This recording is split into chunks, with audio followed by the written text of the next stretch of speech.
सभी लोग आ गए? चलिए बोलिए कल का टॉपिक।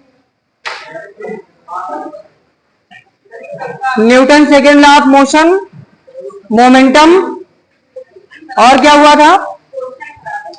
क्वेश्चन किया था। क्वेश्चन ब्लॉक वाला था ना।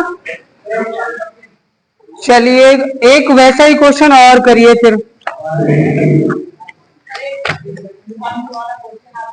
कल ब्लॉक वाला हुआ था ना, जो 3 ब्लॉक रखे रहे होंगे। एक आज करिए घिरनी वाला क्वेश्चन, पुली वाला।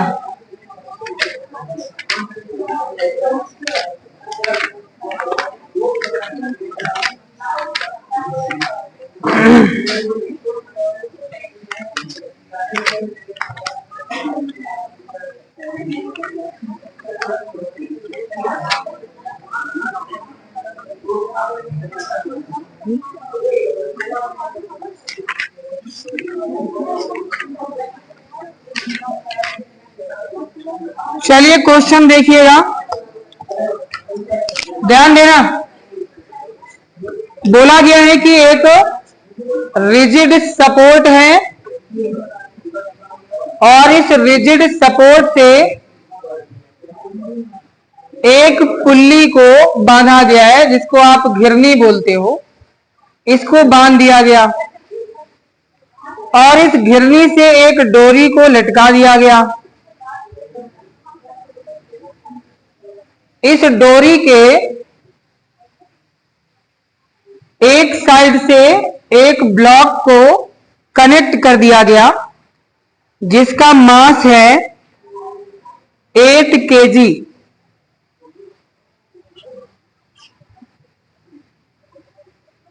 और सेकंड साइड से एक दूसरे ब्लॉक को बांध दिया गया, जिसका वेट है 12 kg।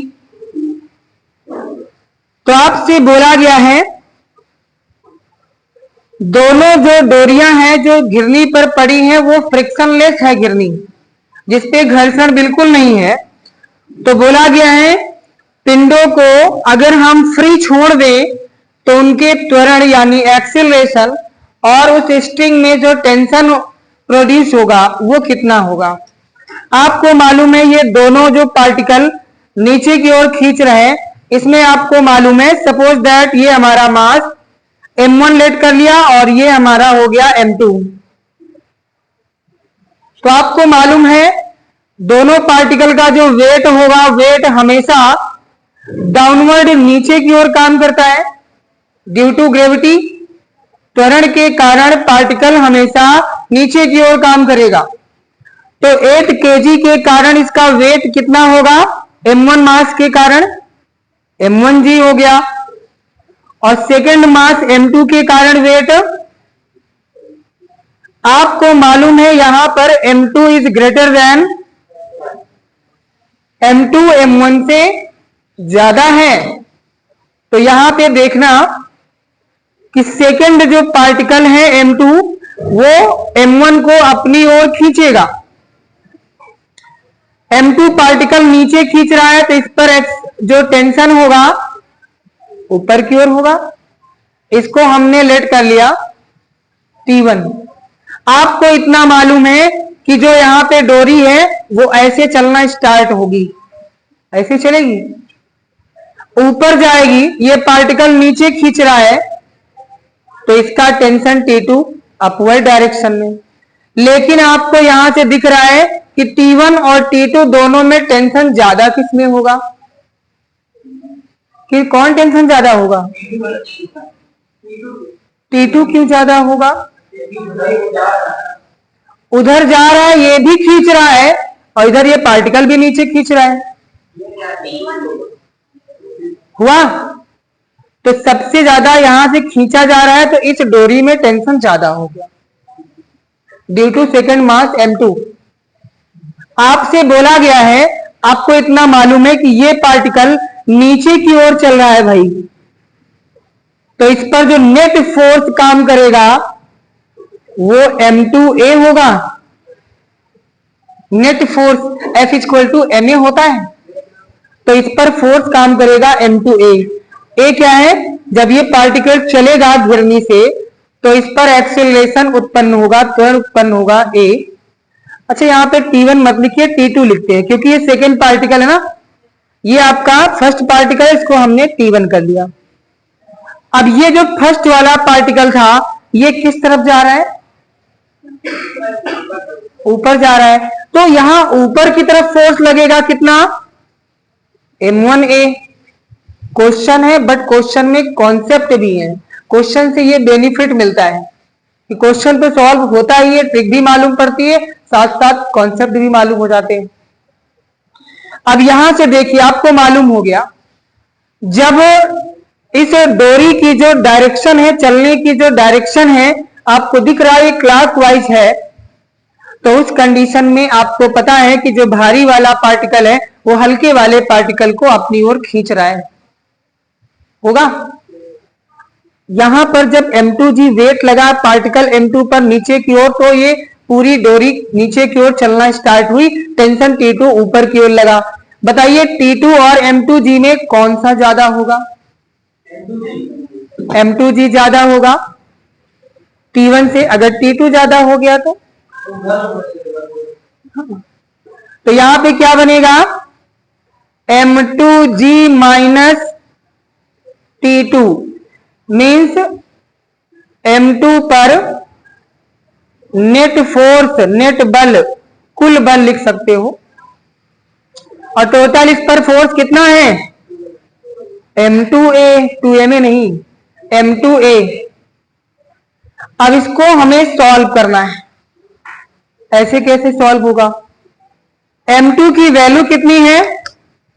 अच्छा देखना, हमने M1 M2 क्यों लिया था, जबकि मेरे पास पहले से ही मास थे तो हम डायरेक्ट उनको पुट कर सकते थे, लेकिन मुझे कॉन्सेप्ट बनाना था, इक्वेशन बनानी थी, तो ये इक्वेशन बन गया।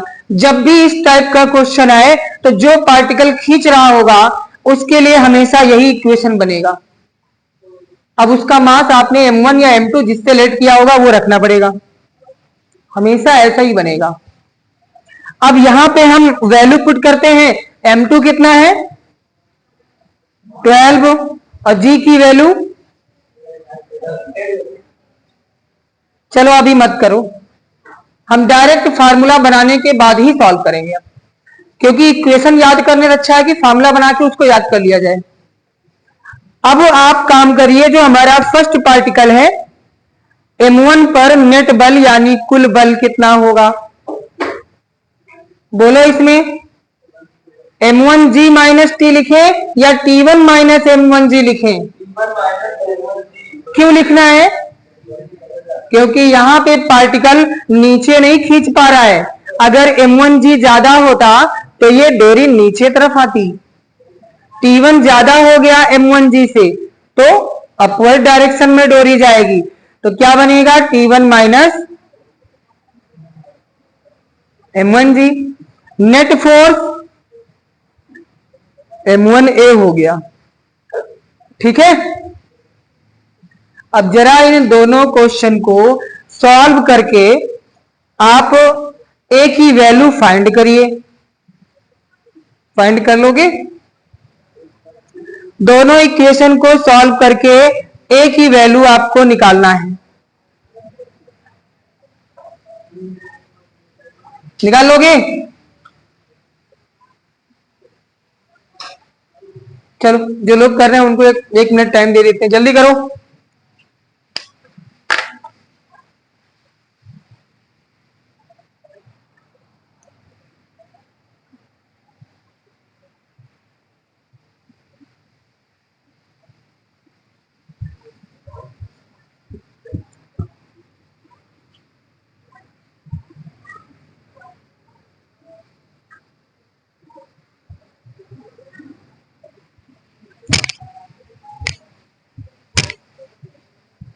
किसी का हो पा रहा है, किसी का नहीं हो रहा है क्या, चलिए अच्छा देखो,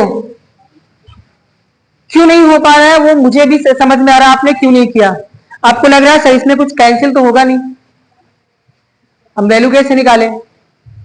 तो एक चीज ध्यान रखना, ये डोरी अलग अलग तो है नहीं, सिंगल डोरी है।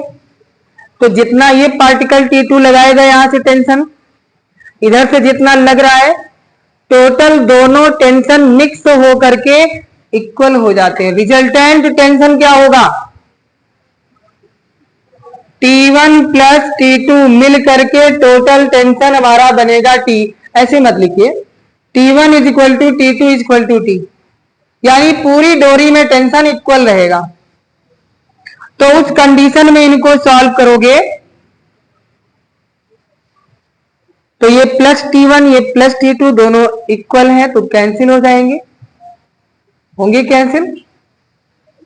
हम इनको ऐड कर रहे हैं, इक्वेशन 1 प्लस 2 हमने कर लिया, तो T2 और T1 कैंसिल हो जाएंगे क्योंकि दोनों इक्वल है। तो है यहाँ पे M2G माइनस M1G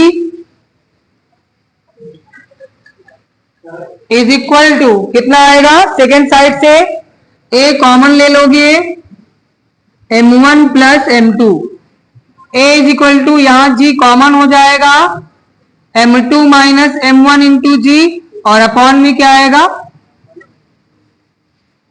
इससे आपको एक चीज समझ में आ रही है? अगर मान लीजिए ऐसा क्वेश्चन आए, दो पार्टिकल अलग अलग लटके हों और उन पर टेंशन जो होगा वो हमेशा इक्वल रहेगा, बोला जाए उस बॉडी में, इस स्ट्रिंग में, डोरी में त्वरण कितना होगा और तनाव कितना होगा, टेंशन कितना होगा। तो आप इस फार्मूले को याद करना बहुत सिंपल है, दोनों मासेस को ऊपर घटा देना है, बड़े वाले से छोटे वाले को माइनस कर देना है, और अपॉन में total mass into gravitational acceleration से मल्टीप्लाई कर देना है, तो आपको मिल जाएगा एक्सेलरेशन। तो मेरे ख्याल से इक्वेशन को याद करने से अच्छा ही फार्मूला याद करना। बस आपको माइंड सेट क्या करना है, अगर ऐसा क्वेश्चन आता है तो हमें इस फार्मूले को यूज करके एक्सेलरेशन को फाइंड कर लेना है। अब बात आती है टेंशन की, तनाव कैसे निकालेंगे? तनाव एक ही वैल्यू किसी में पुट कर दो, किसी में भी, किसमें रखा जाए? दूसरे में? अच्छा, आपने आंसर निकाल लिया, वो तो अभी सब लोग करेंगे साथ में। एंड टेंशन,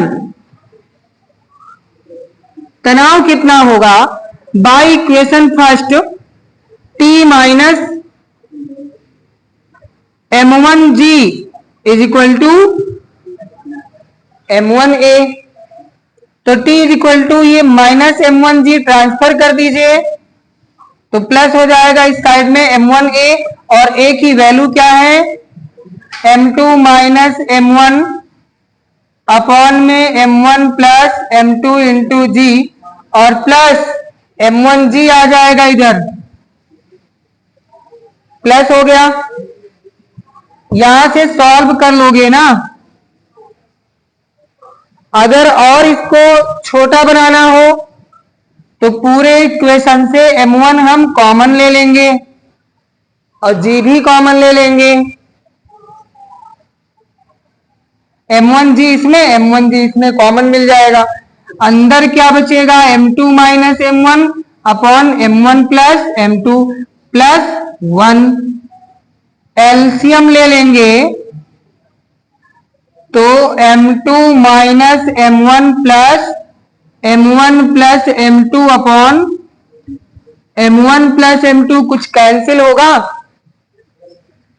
M1 से M1 कैंसिल हो गया, M2 और M2 2M2, तो हो गया 2M1 M2 upon M1 plus M2 into में G।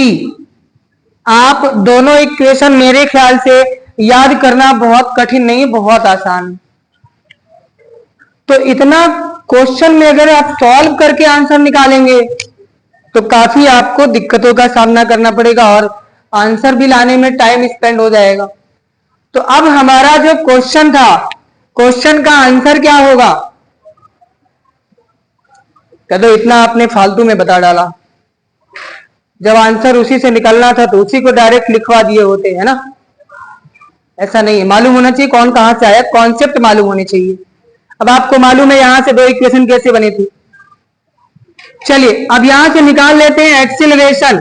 m2 माइनस दो आपके पास मास थे, एक कितना था 12 केजी और एक 8 केजी। मैंने कहा एक्सीलरेशन के केस में ऊपर मास का डिफरेंस 12 माइनस 8 अपान में टोटल ऐड 20 इंटू में जी हम रख लेते हैं 10, कितना आएगा आप मुझे बताइए। पेपर में अगर क्वेश्चन आता है और डायरेक्ट आप फार्मूला यूज करोगे कितना टाइम लगेगा, विद इन सेकेंड में आंसर आएगा। लेकिन अगर ये ट्रेडिशनल मेथड करोगे तो कितना टाइम जाएगा वो आप खुद ही नहीं बता पाओगे। एंड टेंशन की बात करेंगे, फार्मूला मालूम है 2m1m2, ठीक फार्मूला वैसा है जैसे वेलोसिटी में आया था, एवरेज वेलोसिटी में 2v1v2 upon m1 plus m v1 plus v2, यहां पे वैसे है 2m1m2 8 इंटू 12 अपॉन में 20, दोनों का एडिशन और इंटू में जी, ये कैंसिल हो गया, 2 से 2 कैंसिल हो गया, कितना आएगा 96 न्यूटन। देखिए आंसर कितना फटाफट आ गए।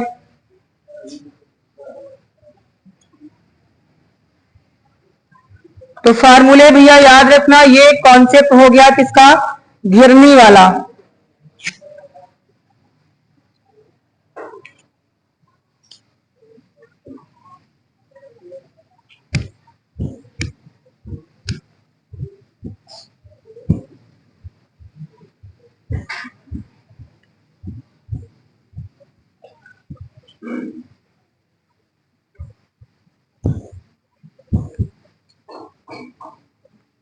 उम्मीद करते हैं कि क्वेश्चन समझ गए होंगे, लेकिन दिक्कत पता है क्या है, आपके साथ प्रॉब्लम केवल एक आएगी, आप इस क्वेश्चन का कॉन्सेप्ट भूल जाएंगे और कोई दिक्कत नहीं आएगी।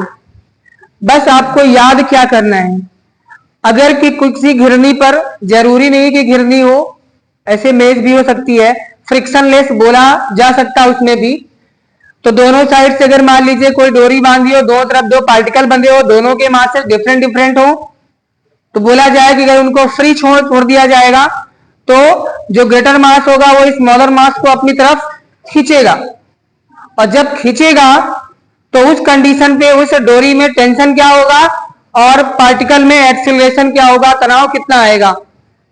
इतना कॉन्सेप्ट अगर पता है क्वेश्चन का तो बस फार्मूले आप इनको लगाओगे और फार्मूले बहुत इजी हैं।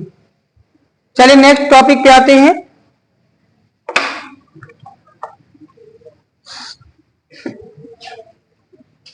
एक ब्लॉक वाला क्वेश्चन, एक घिरनी वाला हो गया। अब क्वेश्चन इनके मिक्स आएंगे आपके पास, घिरनी और ब्लॉक को मिक्स किया जाएगा, मतलब प्लेन सरफेस और घिरनी को मिक्स किया जाएगा, डोरी को भी ब्रेक किया जाएगा, तो उनके क्वेश्चन आएंगे। लेकिन उनको करने से पहले हम टॉपिक को कंप्लीट कर लेते हैं। आपने सेकेंड लॉ ऑफ न्यूटन पढ़ा था, है ना। अब इसके टॉपिक उसमें आता है इंपल्स, आवेग। पीछे बात किया था इंपल्स की। इंपल्स मीन्स क्या बताया था, झटका, है ना, मीन्स इंस्टेंटेनियस फोर्स, जो किसी पर्टिकुलर सेकंड में किसी ऑब्जेक्ट पे लगेगा, दैट इज कॉल्ड इंपल्स यानी आवेग। जैसे मान लीजिए आप रोड पे बाइक से जा रहे हो और किसी गड्ढे में गाड़ी गई, तो क्या होगा, आपको झटका धीरे धीरे लगेगा, नहीं लगेगा। अगर धीरे से लगेगा तो झटका किस काम का, फिर आप तो उससे बच जाओगे। लेकिन झटका जो होता है वो किसी इंस्टेंटेनियस टाइम पे लगता है, किसी सेकंड में लगता है, अचानक से।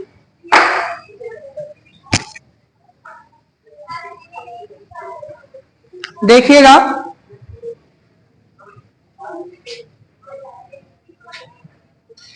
इंपल्स की बात करते हैं, आवेग की बात करते हैं, तो होता क्या है आपको मालूम है, I is equal to F into delta T formula होता है।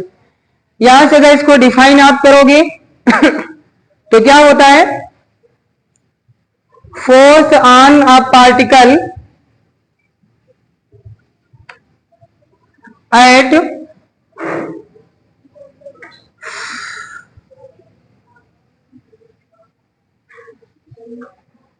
At any instantaneous time delta T, या इसको लिख सकते हो टाइम इंटरवल डेल्टा टी।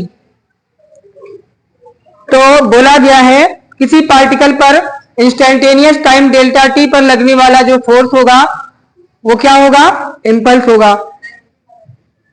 हमने बोला है किसी भी कण पर किसी क्षणिक समय में लगने वाला बल आवेग कहलाएगा। या अगर ये भी कठिन लगे तो लिख दीजिएगा the product of force on particle and time interval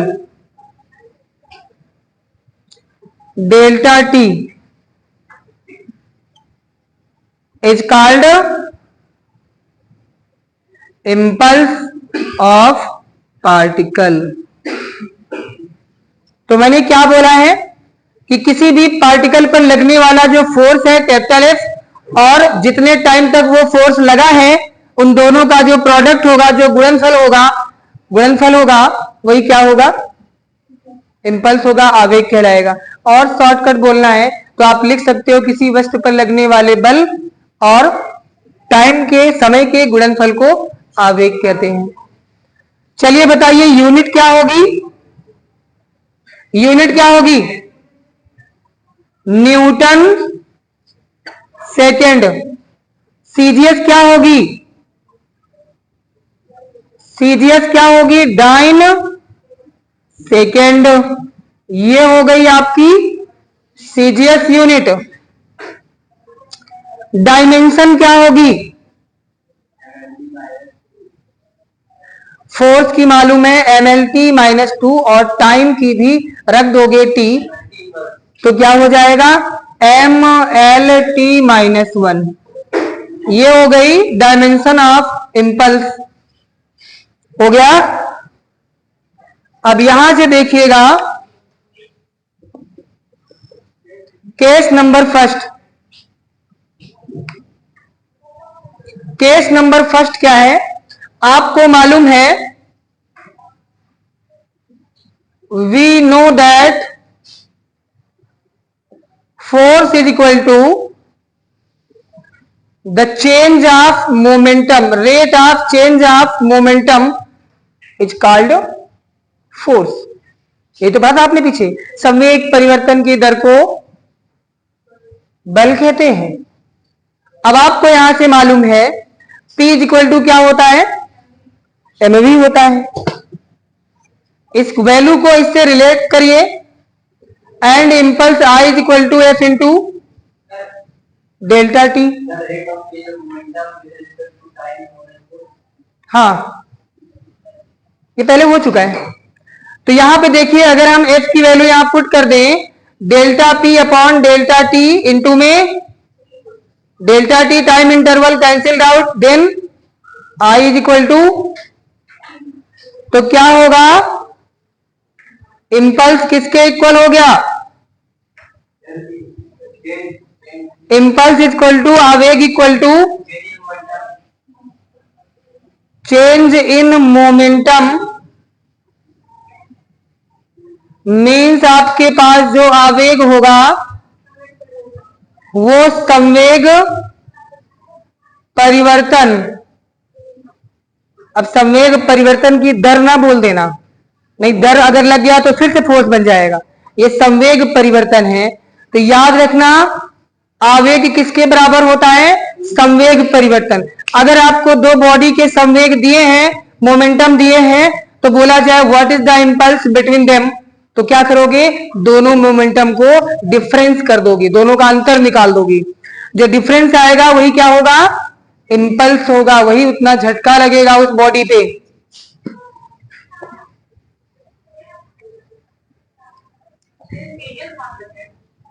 CGS dine second लिखा है, डाइन सेकेंड। अगर आपको इसके बारे में नहीं मालूम है तो यहीं पे साइड में लिख देना 1 न्यूटन इक्वल टू कितने डाइन, 10 टू पावर ओनली 5, -5 नहीं, डाइन याद रखना। अगर ना मालूम हो तो इसको भी याद रखिएगा।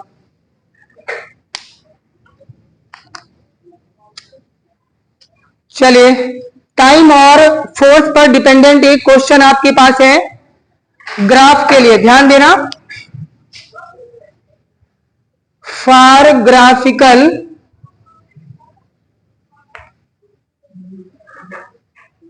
इंपल्स के लिए क्या करोगे? अगर ग्राफिकल इंपल्स आता है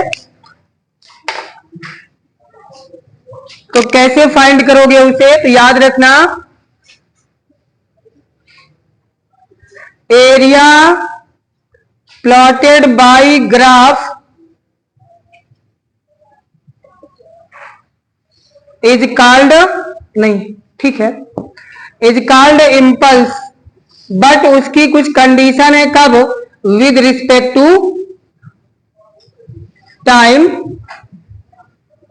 एंड फोर्स, दोनों के रिस्पेक्ट में। तो अगर दोनों के बीच में कोई ग्राफ खींचा जाए, फोर्स और टाइम के बीच में, और उसका पूछा जाए what is the impulse by the graph, तो क्या करोगे आप? उस ग्राफ का निकाल लोगे जितना एरिया कवर होगा। चलिए देखिए, एक ग्राफ है, यहां पे हमने टाइम को रिप्रेजेंट किया और ये सेकेंड साइड में फोर्स को रिप्रेजेंट कर दिया। 0 से 10, और फोर्स आपका न्यूटन में है और टाइम आपका सेकेंड में है।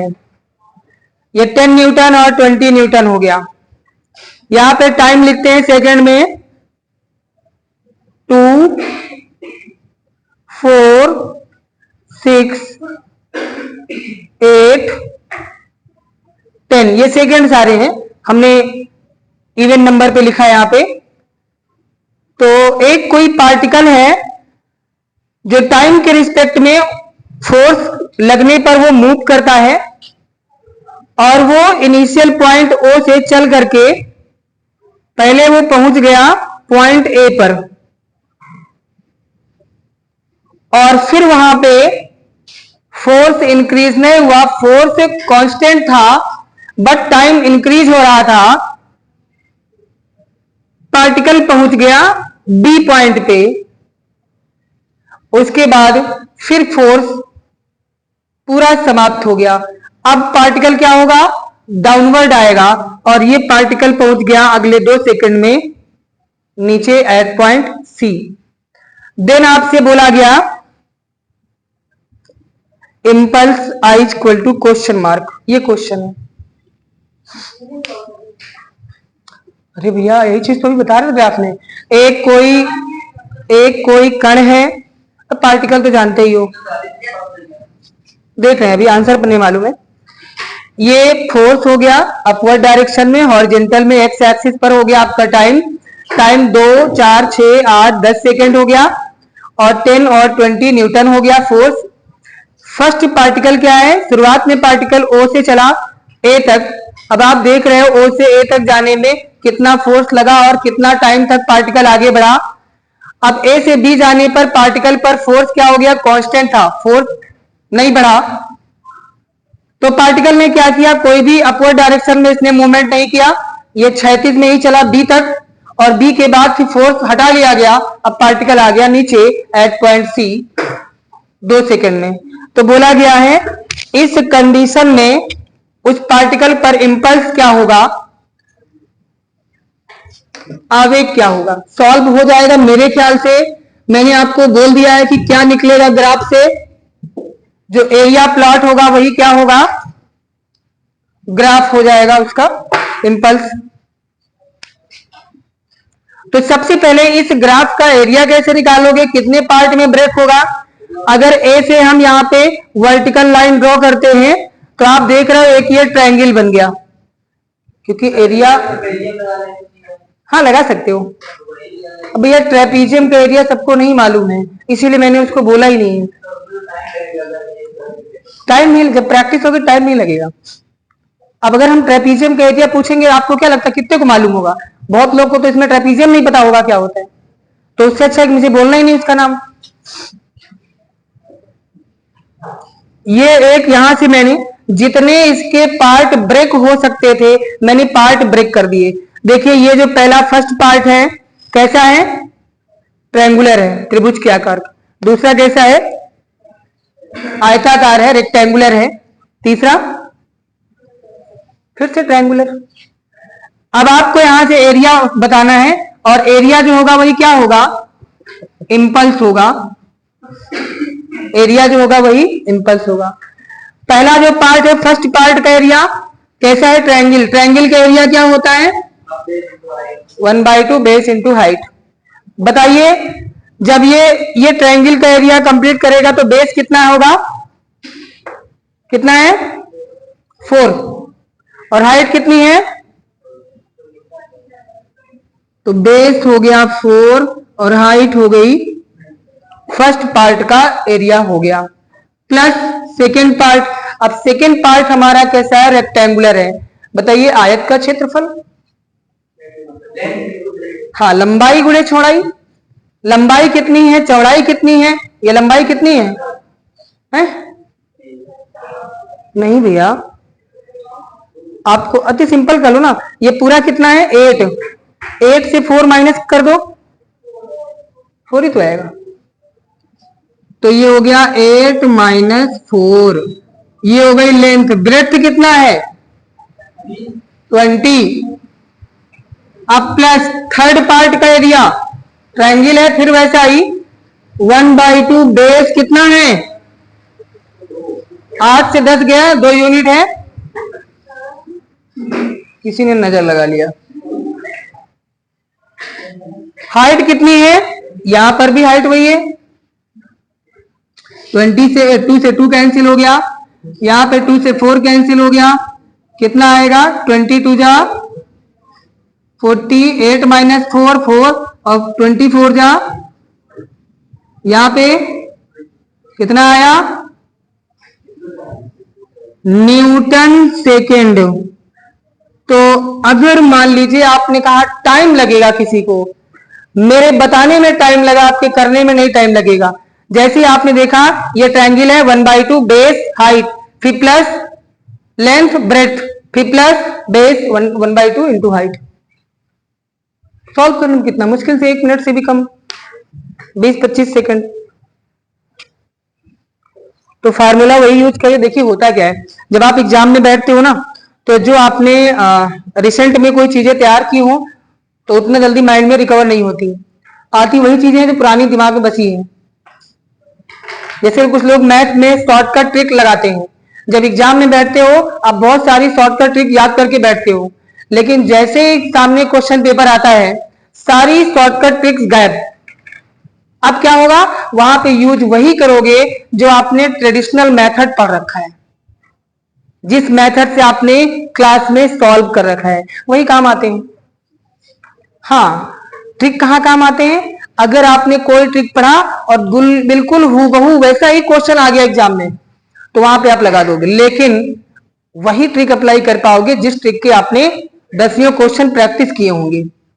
अगर किसी ट्रिक के आपने 1-2 क्वेश्चन यूज किए तो भी नहीं लगा पाओगे आप, वो दिमाग में नहीं आएगा, क्योंकि वहां पे लैंग्वेज का कॉन्सेप्ट चेंज रहेगा क्वेश्चन का।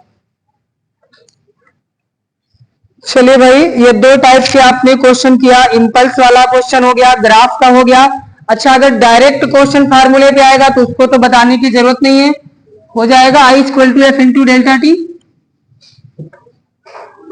बहुत मजा आ रही है? चलिए देखिएगा, क्वेश्चन हो गया। एक और क्वेश्चन आपको कराने की कोशिश करते हैं।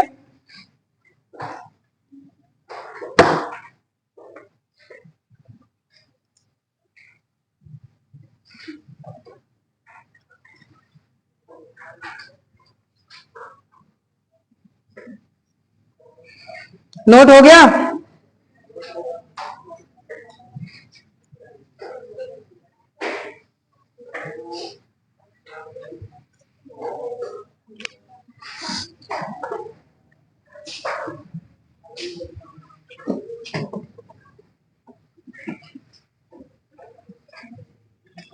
चलिए देखिएगा, नेक्स्ट कॉन्सेप्ट इसी का,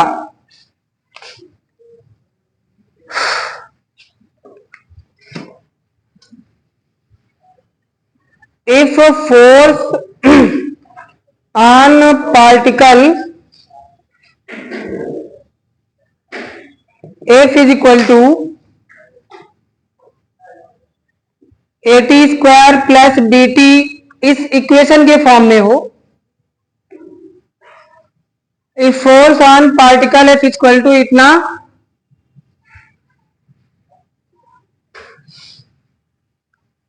with respect to time, time के रिस्पेक्ट में दिया हुआ है फोर्स, देन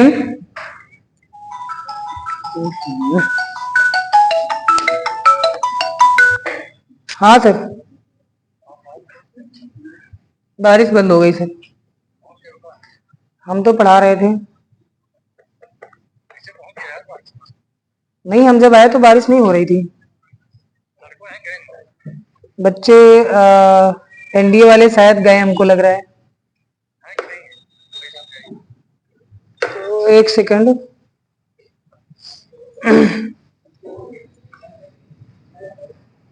चले गए सर, चले गए। हाँ रहने दीजिए।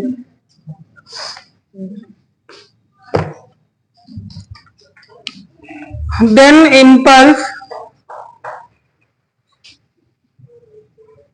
ऑफ पार्टिकल कितना होगा, I is equal to integration, formula होता है आपको मालूम है F into delta t, but जब इंस्टेंटेनियस टाइम के लिए होगा, बोला जाए कि 10 सेकेंड में कितना इंपल्स प्रोड्यूस होगा, तो वहां पे 0 से 10 सेकेंड तक, यानी जितना टाइम बोलेगा उतनी लिमिट लगाना है, और F इंटू इंस्टेंटेनियस टाइम के लिए dt आएगा। तो इस इक्वेशन का यूज करना है। चलिए क्वेश्चन देखिएगा,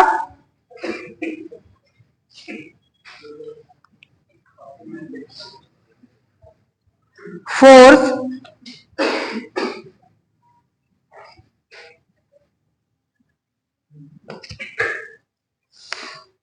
F is equal to log t plus log, नहीं स्टैंडर्ड फॉर्म में, e to power log x square, sorry t square, इतना Newton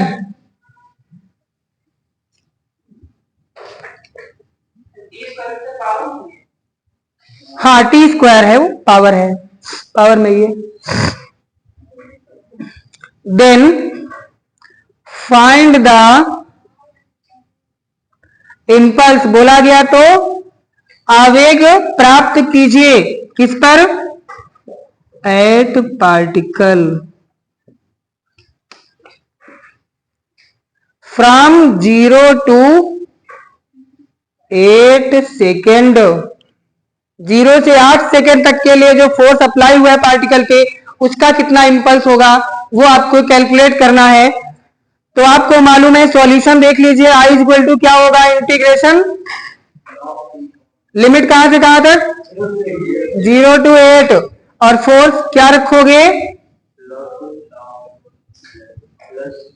e to power log t square into में dt, टाइम dt होता है ना। क्या इसको इंटीग्रेट कर पाओगे,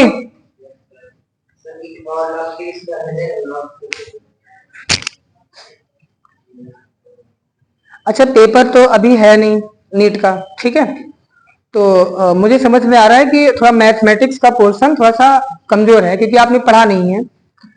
तो एक काम करते हैं, जब पेपर नजदीक आएगा तो मैथ के सारे टॉपिक जहां जहां नीट में जो जो यूज होगा उसको पढ़ा देंगे, संडे को बुला करके किसी दिन, क्योंकि ऐसे तो जो लेक्चर मिले हैं उस लेक्चर में उसको नहीं पढ़ा सकते, उसको पढ़ाएंगे तो हमारा 1-2 लेक्चर बर्बाद हो जाएगा। तो एक मैराथन क्लास लेकर के एग्जाम के टाइम भाई 2-3 मैराथन क्लास लेंगे, इसका पैसा हमें नहीं मिलने वाला है, फ्री ऑफ कॉस्ट रहेगा हमारी तरफ से, क्योंकि मेरा प्रयास रहेगा कि नीट के एग्जाम में अधिक से अधिक क्वेश्चन फंसाना, लेकिन रट के जाओगे तो वो भी नहीं काम आएगा। कॉन्सेप्ट आपको तैयार करके जाना है, वही मेन है, उन्हीं से क्वेश्चन होंगे, और रट के जाओगे तो कितने क्वेश्चन रटोगे, कुछ नहीं। क्योंकि एग्जाम के पहले मुझे लगभग 1000 क्वेश्चन की प्रैक्टिस करवा के भेजना है यहाँ से, 1000 क्वेश्चन।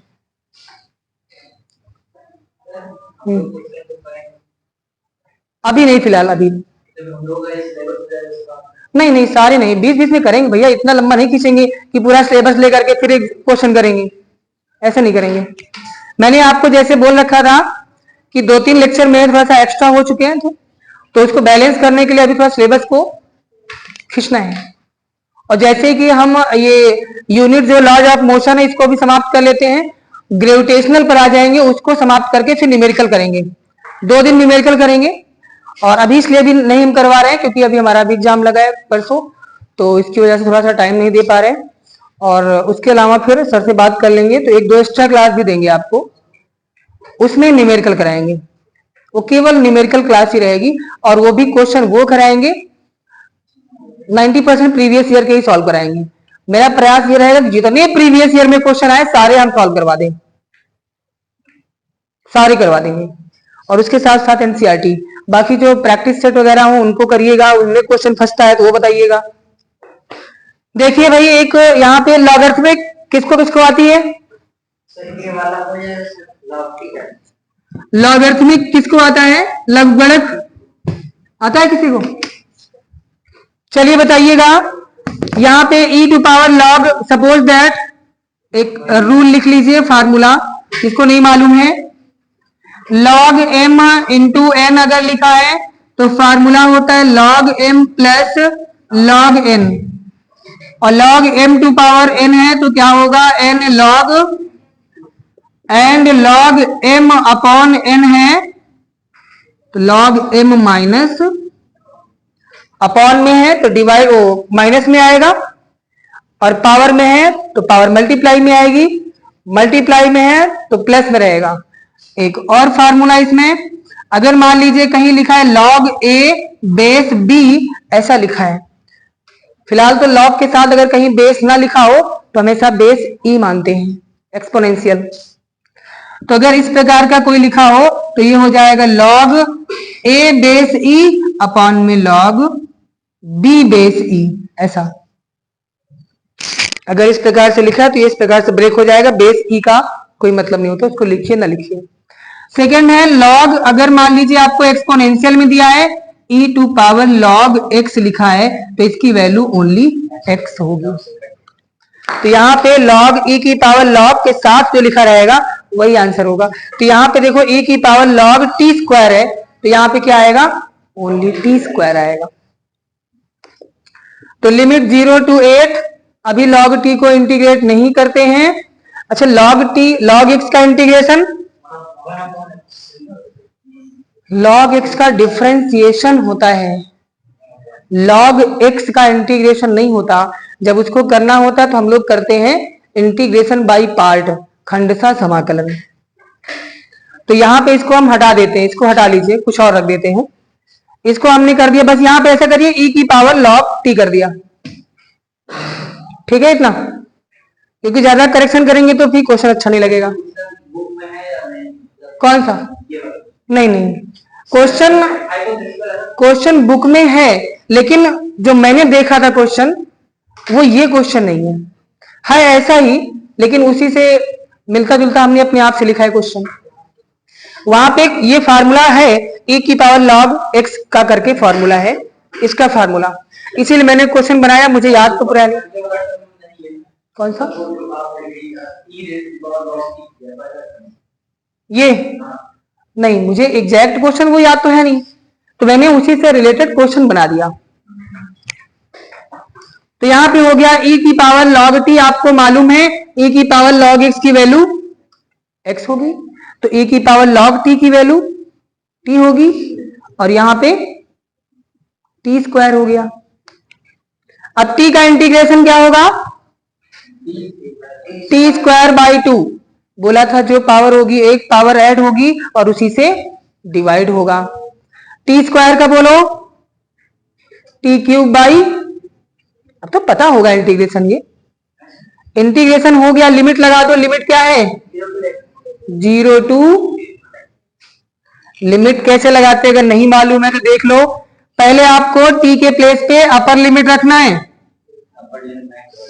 तो t के प्लेस पे पहले 8 रखोगे, 8 का स्क्वायर और प्लस टी क्यूब, 8 का क्यूब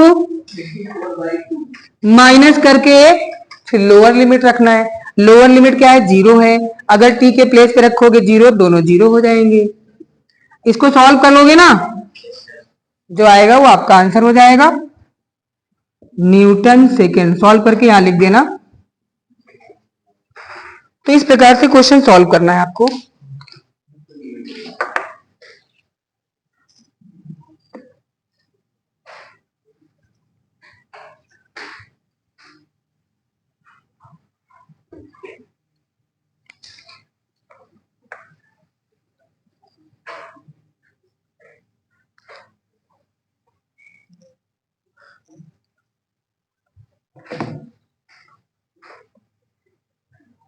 एक काम करिए, बारिश बंद है, आप लोग घर निकल जाइए। नहीं हो सकता है कि हम पढ़ाने के चक्कर में पूरा टाइम लेकर जाएं और आप घर ना निकल पाओ, फंस जाओ। तो क्या करें बताओ? फिर मान लो बारिश शुरू हो गई, फिर क्या करोगे? बारिश हमसे पूछ के तो होगी नहीं ना।